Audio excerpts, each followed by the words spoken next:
গরুর জন্য বিষাক্ত একটি মারাত্মক ঘাস। এটাকে অনেক জায়গায় দুর্কি ঘাস অথবা অনেক জায়গায় শিয়ালমূত্রি পাতা বা শিয়ালমূত্রি ঘাস হিসেবে চিহ্নিত করা হয়। আসসালামু আলাইকুম প্রিয় বন্ধুগণ, দেখতে পাচ্ছেন একটি খামারে আসলাম কিছু গাবি বকনা সারকে কৃত্রিম ইঞ্জেকশন দেওয়ার জন্য।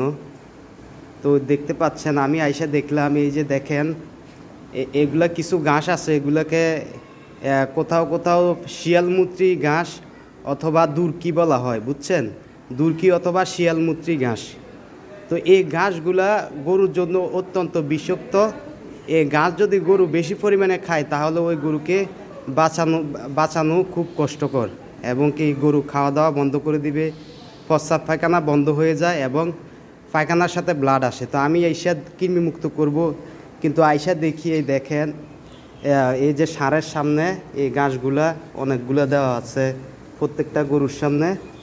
এই ঘাসগুলা গরুর জন্য খুবই মারাত্মক।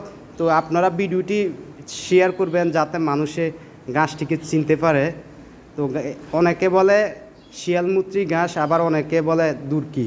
তো এই ঘাসগুলা গরুরকে আপনারা পরিহার করবেন, আর ভিডিওটি শেয়ার করলে অনেকে উপকৃত হবে। তো আমি দেখাচ্ছি এই যে প্রত্যেকটা গরুর সামনে এই যে ঘাসগুলো আছে, এই দেখেন এই এই এই ঘাসগুলো